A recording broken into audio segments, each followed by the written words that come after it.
हाँ दोस्तों, बीजेपी सांसद ने किया बड़ा खुलासा। चुनावों से पहले बिक गए चुनाव आयोग के अधिकारी। बीजेपी सांसद ने ही खोला चिट्ठा। सांसद ने अधिकारियों पर लगाए गंभीर आरोप। सांसद के खुलासे से खड़ा हुआ भारी बवाल। खबर में आगे बढ़ने से पहले लाइक कीजिए इस वीडियो को और चैनल को सब्सक्राइब करने के बाद घंटी बजाना बिल्कुल ना भूलें। बढ़ते हैं पहली खबर की तरफ। पश्चिम बंगाल में बिक गए हैं चुनाव आयोग के अधिकारी। बीजेपी सांसद सौमित्र खान ने ममता सरकार पर बोला हमला। दरअसल सोमवार को बीजेपी के राष्ट्रीय उपाध्यक्ष दिलीप घोष पर हुए हमले के बाद बीजेपी सांसद सौमित्र खान ने पश्चिम बंगाल में चुनाव आयोग के अधिकारियों पर गंभीर आरोप लगाए हैं। साथ ही उन्होंने राज्य की ममता बनर्जी सरकार को घेरते हुए करारा हमला बोला। बीजेपी सांसद सौमित्र खान ने चुनाव आयोग के अधिकारियों पर निष्क्रियता का आरोप लगाया। समाचार एजेंसी एएनआई से बात करते हुए खान ने कहा कि मुख्यमंत्री ममता बनर्जी ने हिंसा भड़काई क्योंकि वो नहीं चाहते कि उपचुनाव हो। उन्होंने कहा वे नहीं चाहते कि लोग वोटें। ये पश्चिम बंगाल में आए दिनों देखने को मिलता है। बीजेपी सांसद सौमित्र खान ने राज्य के चुनाव आयोग पर भी गंभीर आरोप लगाए हैं। उन्होंने कहा कि पश्चिम बंगाल में राज्य चुनाव आयुक्त बिक चुके हैं। उन्हें इस तरह की हिंसा के खिलाफ कार्रवाई करनी चाहिए थी,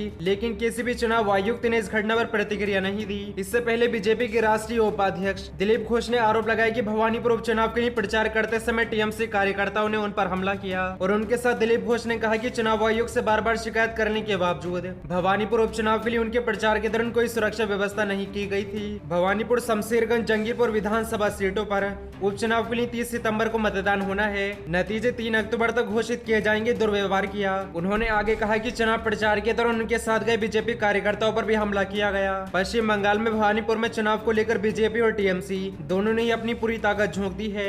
बीजेपी और टीएमसी के नेता चुनावी मैदान में हैं। इसी बीच सोमवार को भवानीपुर के जादूबदा बाजार के बाद बीजेपी के स्ट्रीट कॉर्नर मीटिंग में टीएमसी कार्यकर्ताओं द्वारा हमला करने का आरोप लगा है। इस हमले में कथित रूप से बीजेपी के युवा मोर्चा के दक्षिण कोलकाता के अध्यक्ष मुकुंद झा घायल हो गए हैं। उन्हें एसएसकेएम अस्पताल में भर्ती कराया गया है।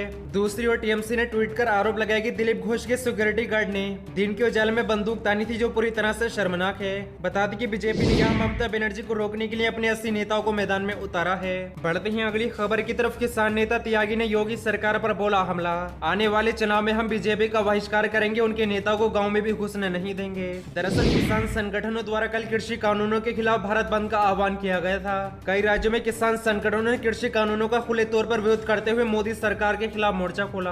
बात की जाए उत्तर प्रदेश की, तो जिस तरह से राज्य में किसान संगठनों ने भाजपा की सरकार के खिलाफ मोर्चा खोल रखा है, उससे साफ जाहिर हो रहा है कि आने वाले विधानसभा चुनाव में पार्टी के लिए कितनी मुश्किल होने वाली है। सोशल मीडिया पर न्यूज चैनल न्यूज 24 द्वारा शेयर किए गए वीडियो में किसान नेता मांगेराम त्यागी भारतीय जनता पार्टी सरकार को चुनौती देते हुए नजर आ रहे हैं। किसान नेता मांगेराम त्यागी का कहना है कि हम सरकार को ही कहना चाहते हैं कि हम देश के किसान हैं। हमने आपको 70% वोट देकर आपको उत्तर प्रदेश और दिल्ली के सत्ता में भेजने का काम किया है। आज आप किसानों की फसल और नस्ल को बर्बाद करने पर तुले हुए हैं। आप तीनों काले कृषि कानूनों को वापस लें, वरना हम अपने गांव में आप पर पाबंदी लगा देंगे। उन गांव में आपको घुसने नहीं दिया जाएगा। आपने देखा ही होगा कि आजकल कई गांव में भारतीय जनता पार्टी के नेता और मंत्री को उल्टे पैर खदेड़ा जा रहा है। आने वाले विधानसभा चुनाव में भारतीय जनता पार्टी के नेताओं को वोट भी नहीं मांगने देंगे। अगर हमारी बात नहीं मानी गई तो हम अपने गाँव में भाजपा के नेताओं को घुसने तक नहीं देंगे।